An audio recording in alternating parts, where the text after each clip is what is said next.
ورنہ میں پروگرام چھوڑ دیتی ہوں. نہیں میں آپ نہیں بات سن کریں, سکتی الفاظ. آپ بات کریں, لیکن لانگ مارچ پہ یومیہ جی میں نے پولائٹ ہو کے بہت بات کی ہے اس بات کے بعد. چلیے آپ مجھ سے یہ توقع نہیں رکھیے گا کسی فورم پہ کہ میرے لیڈر کے لیے یہ کہا جائے, شہید لیڈر کے لیے, اور میں جو اس کو سن لوں. میں نے بہت پولائٹ بات کی. چلیے آگے چلتے. دماغ خراب ان کا ہے جن کے درخت آکسیجن دیتے ہیں, جو بجلی کی رفتار سے جو ہے وہ ٹرین چلانے کی بات کر رہے ہیں, ان کا دماغ خراب ہے.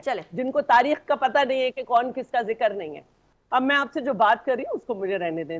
لانگ مارچ پہ یومیہ اخراجات ہو رہے ہیں 43 لاکھ روپے, اور بھارت سے جو ہے بھارت کے جو لڑکے ہیں ان کے لوگوں کے ساتھ لندن میں آفر کر رہے ہیں ہم مالی امداد کریں. سابقی بھارتی فوجی میجر گورو آریہ نے بھی عمران خان کی مالی امداد کے لیے شہریوں سے اپیل کی ہے. اور ایسے وقت میں جس پاکستان کو یہ توڑنے کی بات کر رہی ہیں اس کی اسٹاک مارکیٹ مثبت ہے اور مثبت خبروں سے سرگرمی ہے. 544 پوائنٹ کا اضافہ ہوا ہے اور اسی مہنگائی کنٹرول ہو کے روپیہ تگڑا ہو رہا ہے. یہ جس کو توڑنے کے خواب دیکھ رہی ہیں. 1800 ارب کا اس وقت کسان پیکج دیا جا چکا ہے. 13 روپے فی یونٹ بجلی ان کو دی جا رہی ہے. 3 لاکھ سولر ٹیوب ویلز کے لیے قرضے, استعمال شدہ ٹریکٹر کی مد میں بھی ان کو چیزیں دی جا رہی ہیں کہ ان کو سہولت دی جائے. ایک ایسے وقت میں کہ جب میں نے کہا کہ سیلاب کے چیلنجز کا بھی سامنا ہے, اقتصادی جائزہ رپورٹ یا آج کی پڑھ سکتی ہیں جس میں ماشاءاللہ سے سب بہتری کی طرف رواں ہیں اور عمران کا مارچ سکڑتے ہوئے آگے کی طرف رواں ہے.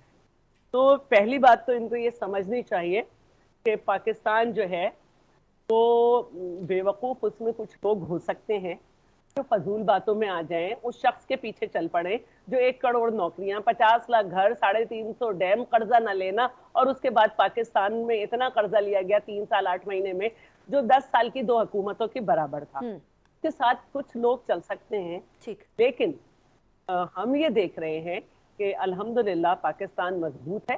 جن کے دماغ کے بارے میں یہ بات کر رہی تھی اس نے ایٹمک پاور بنایا ہے, اس کی بیٹی نے میزائل ٹیکنالوجی دی ہے, اور اس کے بعد اس کے داماد نے جو ہے جس کے ساورنٹی آف پاکستان کی بات کرتی ہیں, سلالہ چیک پوسٹ پہ لکھ کے معافی منگوائی ہے اور شمسی بیس خالی کرایا ہے, اور پاکستان کی اکانومی کے لیے اس نے سی پیک دیا ہے جس کے ساتھ جو انہوں نے سلوک کیا, جس کی وجہ سے آج پرائم منسٹر جو ہیں وہ چین میں یہ یقین دلا رہے ہیں کہ پاکستان ریاست پاکستان جو معاہدے کرے گی اس کا حشر وہ نہیں ہوگا جو عمران نے IMF کے ساتھ کیا, بلکہ ریاست پاکستان اپنی کریڈیبلٹی رکھے گی چاہے کوئی بھی حکومت ہو.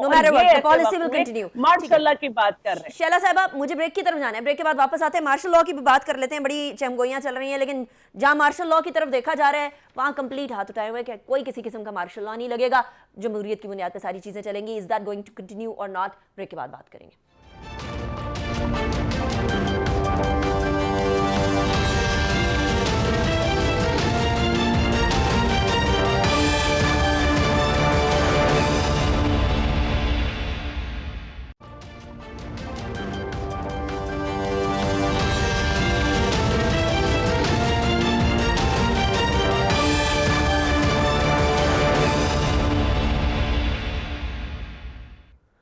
Welcome back after break. Break پہ جانے سے پہلے ہم بات کر رہے تھے مذاکرات. اب اینڈ پہ جب بات مذاکرات پر آ کے رکی ہے اور اس بات پر رکی ہے کہ پاکستان کے 2 ٹکڑے ہو جائیں گے. شاندانہ صاحبہ کہہ رہی ہیں, شیلا صاحبہ کہہ رہی ہیں ایسا کچھ نہیں ہوگا, کوئی بہت بڑی بات نہیں. آج عدالت نے کہا ہے کہ جی 10,000 بندے بلا کر 2 لاکھ لوگوں کی زندگیوں کو اجیرن نہیں کر سکتے ہیں. بریگیڈ صاحب, یہ عدالت کہہ رہی ہے کہ 10,000 لوگ ہیں, حکومت کہہ رہی ہے 2,000 بھی نہیں ہیں, عمران خان صاحب کہہ رہے ہیں لاکھوں کا مجمع ہے. ایک تو یہ لوگوں کی گنتی کے اندر بڑا پرابلم ہے, لیکن جتنے بھی لوگ ہیں اسلام آباد آ جاتے ہیں, 10 مہینے کے لیے بیٹھ جاتے ہیں, تو پھر کہیں نہ کہیں کسی نہ کسی کوارٹر کے اندر ہلچل تو ہوگی, کہیں نہ کہیں کوئی نہ کوئی مذاکرات کی بات بھی ہوگی. اور مذاکرات انہوں نے سیاستدانوں سے کرنے نہیں ہیں, حکومتی جماعتوں سے کرنے نہیں ہیں. وہ جس جگہ مذاکرات کرنا چاہ رہے ہیں ادھر سے کوئی رسپانس ملے گا؟ میرے خیال میں نہیں. وہ جدھر سے رسپانس کی ان کو امید ہے, ان کو اتنی گالیاں دے چکے ہیں کہ میرے خیال میں ان کو لوگ کہہ رہے ہیں کچھ شرم کرو.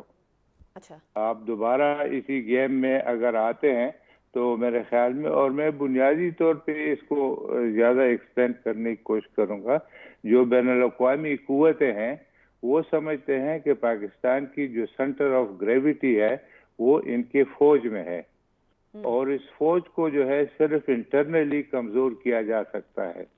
اور موجودہ یہ جو 1 سال کی تقریباً 8 مہینے کی جو منظم تحریک چلی ہے اور چل رہی ہے، اس کا مقصد پاکستان آرمی کو یا پاکستان آرم فورسز کو کمزور کرنا ہے.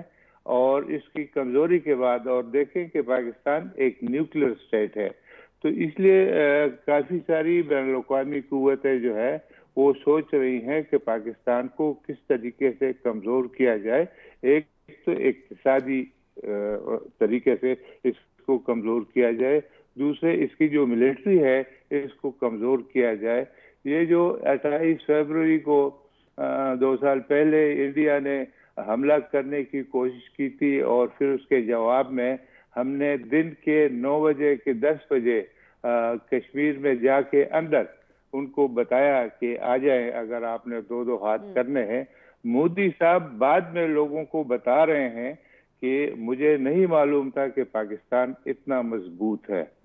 وہ اس طرح کا ابھی بھی ایک بات چل رہی ہے، ابھی بھی ایک چہم گوئیاں چل رہی ہیں کہ جی ہم تو آزاد جموں و کشمیر اور گلگت بلتستان تک آئیں گے.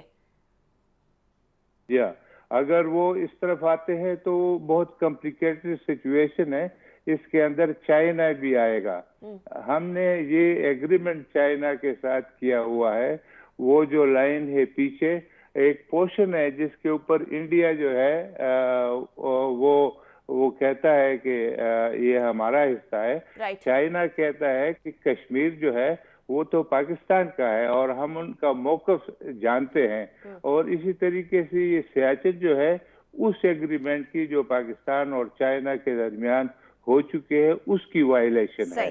میرے خیال میں کسی ٹائم پر بھی چائنا اور پاکستان دونوں، بلکہ چائنا نے آفر کیا تھا انڈیا کو، تبھی ان کے درمیان یہ گلوان میں جو پرابلم ہوئی کہ کہا تھا کہ ہم تینوں مل کے، یعنی پاکستان، چائنا اور انڈیا، بیٹھ کر اس بات کا ہم فیصلہ کر لیں. لیکن میں سمجھتا ہوں کہ آپ کے پروگرام کے لیے میں یہ کہنا چاہتا ہوں کہ دراصل یہ پاکستان آرمی کے خلاف منظم تحریک اور پھر فوج کے اندر ایک باقاعدہ بغاوت کے اوپر اکسانا، یہ ایک سیریس کرائم ہے. اور اس کرائم کو شہباز گل بھی بھگت چکے ہیں کرنے پہ. لیکن شاندانہ میں آپ کی طرف آؤں گی. یہ بات اب دونوں میرے مہمانوں کی طرف سے آپ نے یہ بات سنی ہے کہ ایک تو میجر گورو آریہ، وہ انتہائی نامناسب قسم کا، مجھے تو اس کا نام لیتے ہوئے بھی عجیب و غریب لگ رہا ہے کہ وہ اس قابل نہیں ہے، لیکن وہاں اس کی فالوئنگ سرٹنلی ہے. وہ کہہ رہے ہیں کہ پی ٹی آئی کو سپورٹ کریں اور پی ٹی آئی کو فنڈ کریں. بریگیڈ صاحب کہہ رہے ہیں کہ یہ ایک بیرونی سازش ضرور ہو سکتی ہے، کہیں نہ کہیں پاکستان کو اور پاکستان ملٹری کو ڈیسٹیبلائز کرنے کی. ان دونوں باتوں کو چھوڑ دیں، دونوں باتیں غلط ہوں، دونوں باتیں صحیح نہ ہوں، لیکن ایک انسٹیبلٹی، پولیٹیکل انسٹیبلٹی تو ضرور پیدا ہوئی ہے. اب اس کو کسی طریقے سے تو اسٹیبلٹی کی طرف لے کر جانا ہوگا. خان صاحب جو 10 مہینے بیٹھنے کے لیے تیار ہوئے ہیں، کیا اس کا مطلب یہ ہے کہ خان صاحب اب تیار ہو گئے ہیں کہ اگست میں ہی انتخابات ہوں گے یا نہیں؟ شکریہ نیکا. بہت ساری باتیں ہوئیں. I'm going to respond to some, not to all, because میں نے اپنی جو پہلی اسٹیٹمنٹ سٹارٹ کی تھی میں نے اسی سے کی تھی کہ the dumbing down of America has happened in Pakistan too. The dumbing down of Pakistan. So I don't have the time or the energy to respond to stupid statements, especially which are historically, economically and factually incorrect. Personal attack نہیں کرتے Shandana. So let me complete. I have no clue who is Gaurav Arya, and frankly I couldn't care less. There is a statement, an official statement for the government of India, جو circulate کر رہا ہے تمام social media پہ، آپ کی global media پہ، کہ for us Pakistani army is irrelevant, it is only Imran Khan who Modi is worried about. اگر آپ کو کوئی توڑ رہا ہے